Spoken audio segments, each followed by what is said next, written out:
The Romans occupied the country the Jews called the Land of Israel in 63 BC. The great general Pompey, one-timed ally of Julius Caesar, led his armies into the eastern Mediterranean, conquering Asia Minor, Syria, and Palestine. He took Jerusalem after a 3-month siege, slaughtering 12,000 Jews. He took advantage of the Sabbath day, attacking ferociously when he knew the observant Jews would be less inclined to fight. He and his staff dared to enter the inner sanctum of the Jewish temple, the Holy of Holies, a small curtained chamber that housed the Ark of the Covenant in ancient times. According to the Torah, only the high priest was allowed to enter this room, and only once a year on the Day of Atonement, or Yom Kippur. In an ironic twist of history, Josephus says that Pompey's violation of the temple fell on the day of the fast, or Yom Kippur. Perhaps more than any other, this single act epitomized Roman arrogance and power.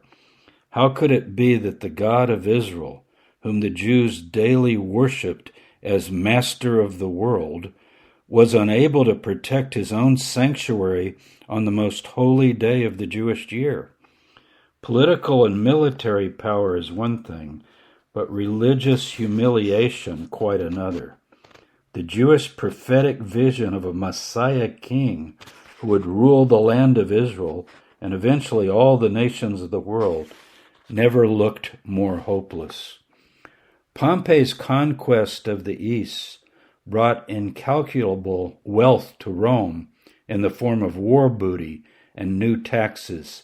Syria was annexed and made a Roman province, and its governor divided Palestine into several self-governing districts with local rulers under Roman military control. It was a time of instability and civil war in Rome. Over the next 2 decades, Julius Caesar defeated Pompey, who'd become his enemy, but was later assassinated by Brutus and Cassius, whom Mark Antony then vanquished. Caesar's nephew Octavian, who was to become known as Augustus, the first of the Roman emperors, subsequently overpowered his rivals Antony and Cleopatra in 31 BC. Augustus desperately needed a stable eastern border, and he realized the one man who could do the job was Herod. Herod proved to be more ruthless than his father.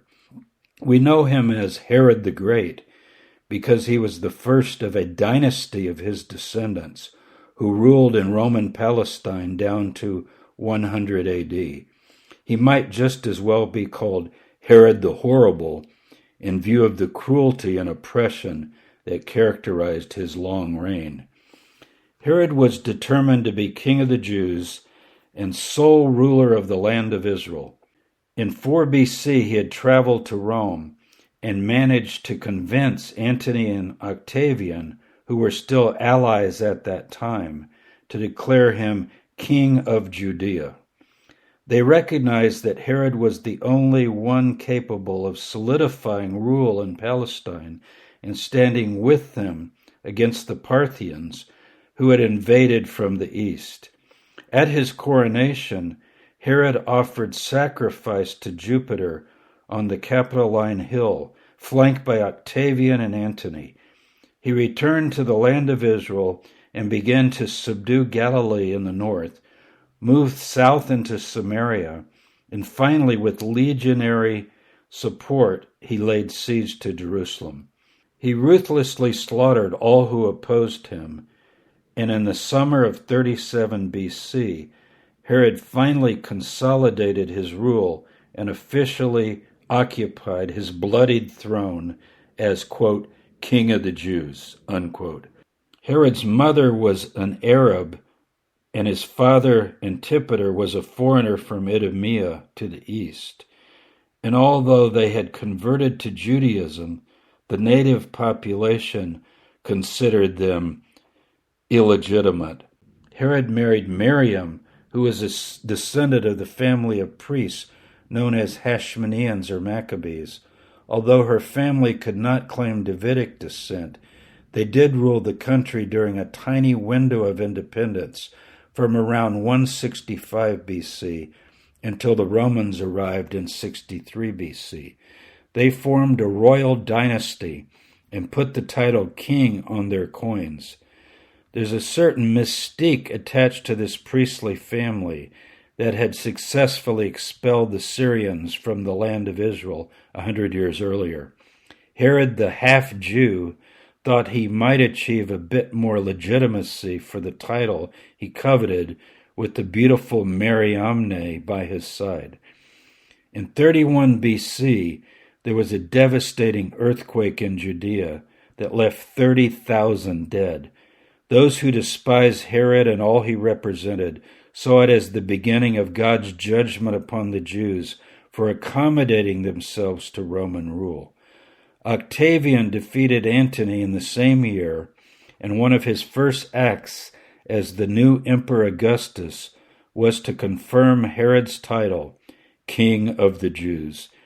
He placed a crown on his head in a formal ceremony at Rhodes, where Herod had sailed to meet and congratulate him.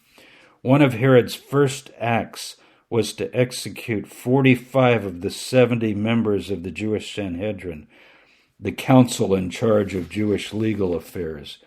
Early in his reign, he enlarged and fortified the various desert fortresses that the Hashmoneans had founded, including Masada, the Alexandrium, Machaerus, and Hyrcania.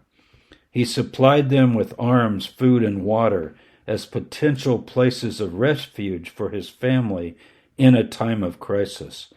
What he most feared was a native revolt that might gain popular support of the people who were looking for a legitimate ruler from the house of David, a Messiah. Herod the Great is remembered for his cruel lust for power and his massive building programs. In Samaria, he built Sebaste as a defensive citadel, complete with a temple to the Emperor Augustus. Despite his Jewish pretensions and the requirement that he accommodate himself somewhat to Jewish religious sensibilities, Herod was Roman at heart. In an effort to foster the Greek culture that the Romans had adopted, he even built a theater and amphitheater in Jerusalem, not to mention his own extravagant palace in the upper part of the city. Herod did not limit his largesse to his own territory. He funded public building projects in cities all over the Eastern Empire. Herod's sons, Antipas and Archelaus, grew up and were educated in Rome under the direction of the emperor himself. There was no more powerful family in the Eastern Mediterranean. In 22 BC, Herod began construction of the new port city of Caesarea, named after Emperor Augustus. It was a vast and lavish 12-year project that included a beautiful artificial harbor, a theater overlooking the Mediterranean Sea, a large hippodrome amphitheater, and his own royal palace. A massive temple was dedicated to the goddess Roma in the honor of Augustus the emperor, which overlooked the harbor. It was his window on the Roman world, and he was glad to entertain visitors from Rome and the provinces in a style as opulent as anything they could experience elsewhere in the empire.